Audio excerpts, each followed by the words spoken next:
anybody who's trying to do something like that or whatever, who has just a negative habit, knows it's extremely hard to change that habit. Most of us try to do it probably more of a traditional way of just trying to will ourselves to it. We think, well, I can do that, right? There's no reason I can't do it on my own. And that just doesn't work. Hello and welcome to Pillars of Wealth Creation, where we talk about creating financial success with a special focus on business and real estate. I'm your host, Todd Dexheimer. Now, let's get to it. Hey, our sponsor for the show today is Pine Financial Group, the leader in hard money lending in Colorado and Minnesota. And they were recently approved to offer their investment publicly. This investment offer is only for investors in Colorado and Minnesota and is only made through their investment prospectus. Get your copy today. Simply visit www.pineinvestments.com and click to get started. Look, there's a reason why some of the wealthiest people in history invest in loans backed by real estate. Learn more about the risks and returns at www.pineinvestments.com. Welcome back to another edition of Hump Day Hustle, the show where we focus on business and real estate as our core pillars of wealth creation. My name is John Stiles with Bridge Realty, and I'm excited for another great episode. Today, we're going to be talking about another book that Todd and I have gone through. It's called The Power of Habit by Charles Duhigg. I believe that's how you pronounce the last name. Close enough. Yep. So, but before we get into the book discussion, Todd, how are you doing today? I'm doing fantastic. How are you? Doing wonderful. It's a great day to be alive and, going after today like it's my last day. Well, maybe don't go that far, but No. I hope you wouldn't be doing a podcast with me if it was your last day. You're right. Like going after today like it's going to count. Right? Like it's going to count. There you go. Perfect. Making up these taglines as we go. Yeah. Good stuff. Yeah. So Power of Habit, right? That's what it was called. Yeah. I mean, what'd you think of the book, John? Well, before we get into what we thought of it, why don't we give kind of a summary of it? Okay. So, one of the big illustrations that they talked about was the habit loop. Yep. So that was a big thing. It's three parts. It's first a cue, then a routine, and then a reward. So the cue might be, you see a commercial for something, let me give you this one. The cue might be you go to the store or the grocery store, you start walking through. Then the habit might be you put a bunch of stuff in your basket that you didn't need, it wasn't on your list, and you shouldn't have got. And the reward is, you get to eat all this good tasting food, right? Whether or not it's good for you or not. But so that's the habit loop that he describes. And he explains that once you learn your habits, then you can change up the routine, and then you can change your habit. So he explains that you can't actually, you're always going to have this habit loop. You're always going to have kind of a cue or desire to have something or something that causes you to do something. And then you're always going to your brain's going to look for the reward that it's used to. And what you do have control over is that routine. So if you can change up what routine fits in the middle, then you have the power of changing those habits. So that's one of the kind of foundations of what the book talks about. Yeah, I think it's important for people to understand you're always going to have habits. We're just creatures of habit. And he doesn't try to tell us to break our habits necessarily. He tries to talk to us about how do we change our habits from a potentially negative habit that we have to a positive habit that we can instill. And so understanding that your job isn't to break habits, it's to change your habits. And how do we create habits? How do we form them? And so if we know how to form them and create them, then we can positively affect them to make a positive change. So I think that's really important for the book and for people to understand is like we do have those habits. Like you said, we have the habit loop and you're going to have habits. It's just that's how we are. And some people have, I think, probably stronger habits than others, but we only have so much willpower. And if we just try to force ourselves out of these habits, it's not going to be actually as beneficial as if we change our habits. Yeah, and I think we should talk a little bit more about the willpower aspect of this. A few of the other books we've gone through, at least one of the other books, talked about this whole thing that willpower is a muscle Yeah. and you need to exercise it. But in any given day, there's only so much energy you can get from your willpower muscle. Hmm. So you got to kind of use it wisely. Was that this book that talked about that? We've read so many, but it was one of our recent books that did talk about that. I don't recall. Was it this book or was that the one of the previous books? Well, both. This Okay. book went into it, and I forget which one it was prior to this. I think it was the previous book that we read that did talk about the willpower as well. I'll, I'm Yeah. forgetting the name off the top of my head, but I'm going to pull it up while you give some more thoughts. Well, the interesting thing about willpower and habits is that it just kind of touches on the fact that making decisions throughout the day takes energy. And the benefit of having habits is that it puts it in autopilot. So if you can get some of your um, let's see, routines that you want to be having, if you can cause them to just happen by habit, that frees up some of your other energy, some of your other free will to focus on other decisions that maybe aren't yet a habit, or maybe they just are so infrequent, maybe they won't become a habit, but it's you need that energy to focus on Yeah. those decisions throughout the day. Yep, absolutely. So the other book, the last book, was Deep Work by Cal Newport, and he discussed willpower quite a bit in his book as well about being that muscle that we can work on and we can continue to flex and grow, but you do have a limited amount of it. So they've found through studies that when you use willpower and you use a lot of willpower, that you actually run out of it. Yep, So. exactly. Hey, let's take a minute to thank our sponsor, Pine Financial Group. Look, you work hard for your money. Is your money working hard for you? Because of inflation, money sitting idle erodes your wealth. Many investors understand that real estate is a great investment, but may not want the effort or the risk that comes with owning their own property. They want to sit back and have payments hit their bank account each and every month. Stop eroding your wealth and start building it by asking your money to work for you. You should be earning profits while you sleep, an investment backed by real estate. Pine Financial Group, the leader in hard money lending in Colorado and Minnesota, was recently approved to offer their investment publicly. This investment offer is only for investors in Colorado and Minnesota and is only made through the investment prospectus. Get your copy today. Simply visit www.pineinvestments.com and click to get started. There's a reason why some of the wealthiest people in history invest in loans backed by real estate.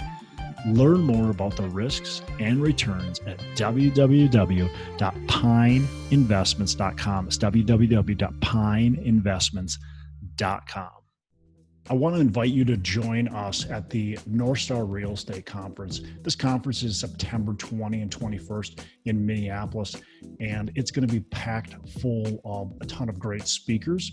We've got just a great group of people speaking. And you can look at our lineup on our website, nreconference.com, and sign up there as well. We've got an early bird special. All you need to do is type in early bird, one word, and you can get $100 off. And that's good through August 10th. So make sure you sign up now. Take action. Look, people that take action and value their education are those who are going to succeed. I know there's a lot of free content. My podcast is free. There's all kinds of free content out there, maybe even free meetups that you're attending. But this conference is going to blow your socks off. This is going to be well worth the price, and all the profits go to charity. So it's definitely time to take action. Sign up now. Don't delay, because the prices will go up. But you know what? Every time I attend a conference, I 10x. Actually, I would say I more like 1,000x even my investment, 100, 1,000, potentially even more x my investment. I've met so many fantastic people. I've met investors at conferences. I've met potential partners at conferences. I've joined mastermind groups because of conferences. So it's a ton of value. You cannot replace it. So check it out, nreconference.com. Thanks a lot. Anything else on this book, John, that you want to kind of mention? Going to more of like whether I liked the book. I didn't like the book. I I liked the concept, Mm-hmm. but the style of writing, he went so deep into Mm. so many different random stories Stories. Yeah, I agree. that it was really hard to like see. You had to think hard about how does this relate back to the main topic. Yep. Yep. I agree. I think he had a lot of, it was almost like he got sidetracked a lot during the book, and he wanted to, people, uh, that successful books have to be interesting and get you into stories versus just the straight facts. And of course, again, we've talked about it before. There's some books that maybe should be articles. They shouldn't be books. This is probably one of them. This could be maybe a blog series, maybe 2 or 3 parts, or a kind of a manual or transcript, whatever you want to call it. But this shouldn't be a 150, 200 page book. It should more like be a 10, maybe 20 page book. And a couple stories are fine, but I agree. I mean, overall, I liked I liked the concept, like you said. The concept was great, but it was more of a distracting book. Like, the stories were cool, like some of the stories were interesting, but at the same time, I was like, okay, what does this even do? Like, I can't relate this to what he's trying to talk about. And then he would try to like put it together sometimes after the story, and it's like, yeah, okay, whatever, I don't really know what you're talking about. So yeah, I agree. I think it's a book probably worth reading or listening to get the main concepts, but it is one of those books where it should have been done in 10 pages or Yeah. so. Do you remember how many hours was this book to listen to? I can't recall. It was definitely more than one, and it should have been about 1 hour. I feel like So it was 11 hours or something like that. But sure. um, and when I get to the end, it's like, okay, now what did we read? I need to summarize what I read or what I listened to. 7 hours and 44 minutes. Yeah. So I watched like 2 different Oh, summaries of the that's book. the wrong book. 10 hours and 53 minutes. Yeah. So 11 hours. Yeah. I watched 2 summaries of this book which were 2 and 5 minutes long. Okay. And they summarized the original concept, which I explained at the beginning, the habit loop and the fact that you can switch out the routine and then change your habits. But it didn't summarize the I want to say dozens. It wasn't dozens, but the half a dozen stories that Mhm. came after that that went into much more depth and were just kind of bogged down the topic. You might be right with a dozen, by the way, John. There was a lot of stories. Well, they went so deep. And like you said, I agree. Those were interesting stories in and of themselves. If I just wanted to learn more about that particular topic, like, so one was, Or listen to stories. yeah, if I was bored. Right. So one was talking about Saddleback Church and how that pastor grew his church, that was I interesting. thought that was very interesting, but that could have been just the one story he told. Yeah. Yeah. Yeah. And he talked about how people sleepwalk as a habit and how people gamble as a habit. But yeah, that you just pick one or two stories to illustrate your concept, and then let's all get it and move on. Yeah, yeah, yeah. Very interesting stories, man. The suicide, or not suicide. What the guy that's like strangled his wife or like killed his wife while sleepwalking. Like that's Yep. just crazy. So this night terror. Um, but how he related it all together, I'm going, okay, well, I don't know. This story wasn't really worth talking about. So, anyways, overall, in my opinion, it's a book worth listening to, or maybe what John just said is instead get the summary, get the Cliff Notes version, and focus on the main point of the book, which is how do you change your habits from a negative habit to a positive habit. You know, if you're trying to eat healthy, okay, well, what are the main things we need to do in order to eat healthy? How do we change those habits? Because anybody who's trying to do something like that or whatever, who has just a negative habit, he knows it's extremely hard to change that habit. Most of us try to do it probably more of a traditional way of just trying to will ourselves to it. We think, well, I can do that, right? There's no reason I can't do it on my own. And that just doesn't work. Yep. Well, I would say that his conclusion at the end, which used that story of the murderer, um, was kind of my biggest takeaway, is that once you know that you have a habit, it is your responsibility to take control over that. So both court cases of one, the murderer, and two, the gambler, went to court, and the murderer got off because the court determined that he was not in control of those habits because he wasn't aware of them. And the gambler did not get off free because she was aware of her habits. Therefore, she was responsible to take control of those. Yep. So I Yep. think that that's the conclusion that I take away, that, throughout my life, if I see that I've got a habit, it's my responsibility to identify that and see, is that a good habit that I want to allow to continue, or do I want to take control over that, replace the routine, and take control of my life? Yep. Absolutely. Cool. Definitely. Well, good stuff. So Power of Habit, if people want to read it, again, they can, we did the Audible version, but, where did you find like the short version, the Cliff Notes version? I just Googled, Just Googled it.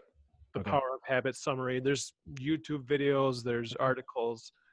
You can find that for just about any book. Perfect. So they could do that too if you didn't want to spend the whole time on the book, but if you want some interesting stories, some actually very good stories, take a look at the book. Yeah, for sure. Awesome, John. Well, anything else before we wrap up? I think that's all for today. Awesome. Cool. Let's wrap. For our viewers and our listeners, we appreciate you tuning in. And if you've read this book, let us know what you thought of the book. You can comment on our YouTube video. You can go ahead and comment on our Facebook page. And while you're at it, give us a review of our summary on this book on iTunes, and we'd appreciate your 5-star rating and review there. Cool. And I guess that's all we got, man. So we will talk to you next time. Make every day a Saturday. You too. Hey, thanks for listening to the show. Couple things before we go. Again, go on to our Facebook page, Pillars of Wealth. We'd love to have you on there. Go on to iTunes, give us a rating and review, and subscribe to the show. Also, don't forget, reach out to me if you want any help with potentially growing your business, and reach out to John Stiles to help you buy or sell real estate. Thanks for listening. We appreciate it. Have a fantastic the rest of the day. And as I say, make every day a Saturday.